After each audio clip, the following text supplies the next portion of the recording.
Salut à tous, c'est Axel de testmobile.fr. On est à l'IFA 2014 sur le stand de Huawei et j'ai dans la main le Ascend Mate 7. Alors c'est un produit qui a été beaucoup teasé, il y a eu des fuites, des rumeurs comme d'habitude. Alors qu'est-ce que c'est? Bon, comme son nom l'indique, Mate, ça veut dire que c'est un phablet, une phablette. C'est un appareil très grand. Mais comme vous pouvez le voir avec des bordures fines, c'est ça qui est assez intéressant. On va passer dans les specs et puis après bien sûr on va faire un tour dans la nouvelle interface qui est dans sa version, je ne sais plus combien, je crois que c'est 6. Mais on va le voir. Alors juste en introduction, vous voyez peut-être en bas les petits signes qui laissent penser que c'est Android L, c'est pas Android L, c'est du 4.4.2, c'est ce qu'on a vu tout à l'heure. Mais l'interface est sympa. Alors niveau spec, on a quoi? Un écran 6 pouces, c'est du Full HD.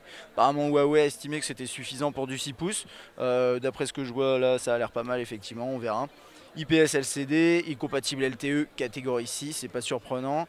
Alors au niveau du chipset, on a quelque chose d'assez intéressant, c'est du in-house quad-core, on a du A15 à 1,8 et on a du A7 quad-core 1,3. Et en fait, une partie est dédiée à tout ce qui est plus lourd, donc la partie A15, et une partie est dédiée à tout ce qui est plus léger, la partie A7. Par exemple, quand vous passez un appel, quand vous lisez un e-book, ce genre de petites tâches, ou pour le web d'ailleurs aussi, quand vous surfez sur le web, ça permet d'économiser de la batterie. On a un GPU Mali T 628 pardon, et un coprocesseur i3 pour la gestion des capteurs. Ça c'est une petite nouveauté également.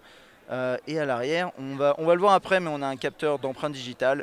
Alors vous allez me dire peut-être que niveau design ça fait penser à un One Max. On reviendra là-dessus dans une petite seconde. Au niveau de la mémoire, on a 16-32 Go avec deux prix différents. Bon, je parlerai des prix dans une seconde. Aussi, micro SD jusqu'à 32 Go, 13 mégapixels à l'arrière, 5 à l'avant. Parfait pour les selfies. Génial. Et 4100 mAh au niveau de la batterie. Alors la version 16 Go sera proposée à 499 €. La version 32 à 599 et on aura trois coloris, noir, argent et or. Et là j'ai la version argent. La version noire, bah, tant qu'on y est, je crois que je l'ai. Allez, c'est noir comme ça, c'est pas si noir que ça. Et, et à côté on a la version or qui est un peu plus bling. Et c'est la version d'ailleurs, sa version qu'ils appellent premium qui est en 32 Go si je me trompe pas. Voilà. Merci monsieur l'assistant. C'est Ulrich à côté qui m'aide, il est gentil. Ok, donc on a fait le tour dans les specs, regardons le design. Première chose à noter, c'est un terminal qui est très fin, qui est en aluminium. Donc ça c'est la première chose. On a une coque arrière en aluminium, les contours en aluminium, les boutons également. Huawei trouve que c'est important, donc a insisté là-dessus. Et également les tiroirs sur les côtés. Au-dessus, on a la sortie audio, la caméra frontale, donc 5 mégapixels, quelques capteurs. En dessous, on n'a rien, on a juste le logo Huawei. Les touches sont intégrées dans l'interface comme de plus en plus souvent. Jack, micro, volume, on-off, verrouillé, déverrouillé. Apparemment, ce bouton a eu un traitement particulier. On va essayer de zoomer pour le voir. Oui, bon, il est métallique, il a l'air sympa. À voir à l'usage, on le testera bien entendu. En dessous, micro USB, micro principal. Et sur le côté gauche, on a... Alors, ça c'est assez intéressant, c'est comme sur le P7, mais bon, premier truc c'est... Donc le premier slot ici, c'est pour une micro SIM. Et en dessous, on a un deuxième tiroir qui est pour une nano SIM ou une micro SD. Si vous avez un peu suivi, sur le P7 c'est la même chose, mais en Europe, notamment en France, on n'a pas cette version-là. Donc à voir si en France on l'aura. Honnêtement je ne pense pas. Je vois pas pourquoi il ferait une exception par rapport au P7. Ensuite ici haut-parleur. Et là l'optique, flash. Et là le capteur d'empreinte digitale qui permet notamment de déverrouiller l'appareil rapidement une fois que vous l'avez configuré. Alors là c'est pas le cas, donc je pose mon doigt dessus, ça sert à rien. Mais on va pouvoir prendre des photos également avec un bel écran. Et moi ce que j'aime particulièrement c'est quasiment, enfin l'absence ou presque de bordure. Alors c'est vrai que quand on l'éteint, on a vraiment l'impression qu'il n'y a pas de bordure. Après, elles se révèlent, mais elles sont très très fines. Et c'est vrai que c'est un appareil qui a beau être 6 pouces. Bon, il tient assez bien en main. Alors, jetons un œil dans l'interface. C'est parti. Toc. On le déverrouille de cette façon-là. Alors, l'écran de déverrouillage, apparemment, je ne vais pas vous montrer ça parce que c'est un peu long à montrer, je pense.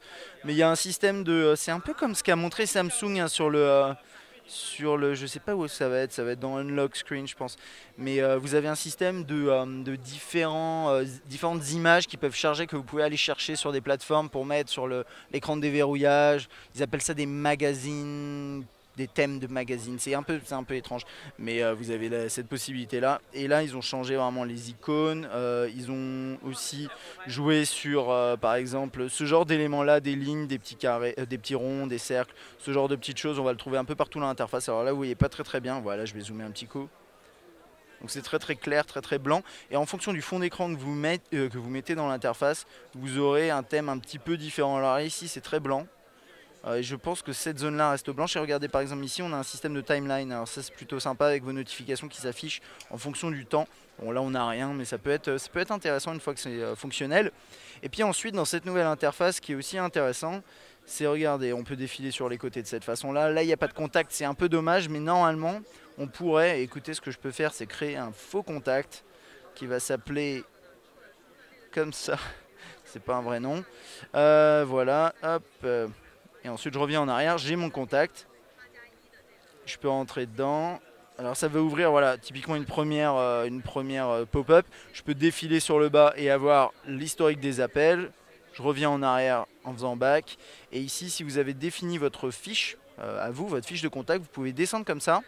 Ah bah je l'ai d'ailleurs, My Profile, et normalement j'ai un QR code aussi. Oui voilà, là il faut rentrer les informations et ça va générer pour moi un QR code, ce qui est quand même assez sympa comme... Enfin c'est la première fois que je vois ça et je trouve ça plutôt original comme idée. Des interactions, comme vous avez vu, que très tactiles, très sympa. Là dans les messages qui sont intégrés dans ce qu'ils ont appelé le, je crois, Social Hub ou Contact Hub, quelque chose comme ça, on pouvait créer un nouveau message. Hop. On va aller chercher notre fameux contact en H. Ah non, il n'est pas là. C'est pas grave. Ok. On va mettre un faux contact avec des numéros, ça va être plus simple, voilà. Et on a ce clavier là, alors, bien sûr il est en QWERTY, on l'aura en AZERTY, pas de souci. Voilà. Bon, on testera ça, bien sûr plus en profondeur, multitâche. Tout ça a changé, hein, c'est nouveau. Ok, les emails non configurés, le web qui sera confortable sur un écran de cette taille, on n'a pas internet ici. Alors, ensuite, on a tout ce système là avec photo, vidéo et All Focus. Alors All Focus, c'est une fonctionnalité qui permet, je vais vous montrer ça, vous n'allez pas voir mais je vais prendre une photo, voilà. Ça permet ensuite de changer tout simplement la mise au point après avoir réalisé la capture. C'est pas novateur mais on l'attendait chez Huawei et on l'a maintenant, donc on est content. Peut-être, je sais pas. Est-ce que vous en avez une utilité? Dites-moi dans les commentaires. Regardez, j'appuie par exemple sur Mate. Lui il va devenir un peu flou. J'appuie sur lui, ça devient légèrement plus flouté. Là, il n'y a pas beaucoup de profondeur de champ, de distance entre les éléments, donc c'est pas très intéressant. Et ensuite, vous pouvez sauvegarder la photo. Voilà. Vous n'avez pas de menu avec toutes les applications. Tout se trouve sur l'écran d'accueil. C'est quelque chose qu'on a dans cette interface. C'est pas le seul à faire ça. Et on a des systèmes de thèmes aussi, toujours présents. On peut changer là juste pour le fun. On va mettre le défaut d'ailleurs, qui était apparemment pas sélectionné. C'est dommage. Alors voilà, avec pareil ici ce petit thème avec le cercle, le petit point, c'est quelque chose qu'on retrouve partout. Et là on a un thème qui irait d'après moi un peu mieux avec le Mate 7 Gold. Et là hop, on peut ouvrir ça. Alors ça on l'avait aussi sur l'autre, je l'avais pas vu, mais pause, next, settings et des accès rapides à certaines fonctionnalités notamment. Et est-ce que je vais arriver à unlock cet écran? Voilà, ça se passe comme ça. Notepad, vidéo, phone manager. On peut voir le lecteur musical. Alors prenez en compte le fait que là c'est un thème un petit peu particulier, très marqué. Mais là on ne le voit pas trop d'ailleurs hein, dans ces éléments-là. Dans ces interfaces, on défile. C'est assez réactif, ça marche bien. Voilà. Pareil, un petit rond, enfin un cercle. Tout est très fin au niveau de l'interface, ça a été soigné, moi j'aime bien. C'est une tendance forte chez pas mal de constructeurs chinois de proposer des surcouches quand même assez réussies. Souvent ça fait pas mal penser à iOS, faut bien le reconnaître, mais là pour le coup je trouve que c'est intéressant. Galerie. Voilà pareil, vous avez vu ce système de timeline. Alors là on n'a que 2 photos, mais sinon elles s'enchaînent de cette façon là et on peut demander un affichage par liste ou par time. Je trouve que c'est pas inintéressant. Dossier qui s'affiche comme ça. Et puis je crois qu'on a fait à peu près le tour. Alors je vous parlais de la version d'Android au début. On va juste aller voir tout ça dans About Phone. Voilà, donc vous voyez, donc ça c'est les specs. Si vous voulez un petit rappel, donc j'ai Emotion UI dans sa version 3.0. Je disais 6, je confondais avec Xiaomi. C'est des choses qui arrivent. Et ensuite, qu'est-ce que je cherchais, ouais. Android version 4.4.2, voilà, bon. En tout cas, ça a l'air plutôt sympathique, on va le tester très bientôt. Et si vous avez des questions, comme d'habitude, laissez un commentaire. Est-ce que vous appréciez ce produit ou pas? Le scanner d'empreinte digitale, on va le tester, vous inquiétez pas. Là, j'en ai pas parlé parce que de toute façon, je ne l'ai pas configuré. Mais j'imagine, attendez, allez, dernière petite chose, on va aller voir là-dedans, voir où se trouve le réglage. Peut-être Screen Lock, Huawei Unlock. Alors, Huawei Unlock, ça c'est vrai, ok. Et ensuite, après Face Unlock Pattern, non. Oh, ça doit être dans les paramètres quelque part, on aura l'occasion de voir ça un peu plus tard. Tap and Pay, ok, ça c'est intéressant, on peut payer, je pense, via NFC. Voilà, Fingerprint ID. Donc on peut mettre un password.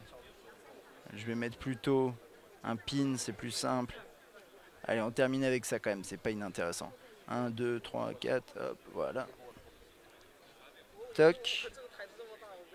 1, oui. Donc je vais bloquer l'appareil pour tous les gens qui voudront l'utiliser après, ça me plaît bien comme idée. Toc, j'ai mis mon doigt dessus. Ok.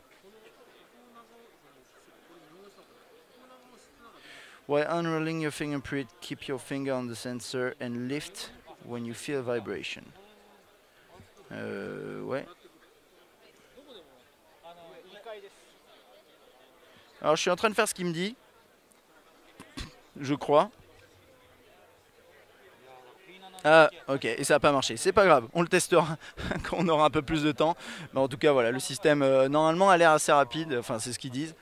Et on verra ça lors du test. Voilà, si vous avez des questions, encore une fois, n'hésitez pas. À bientôt.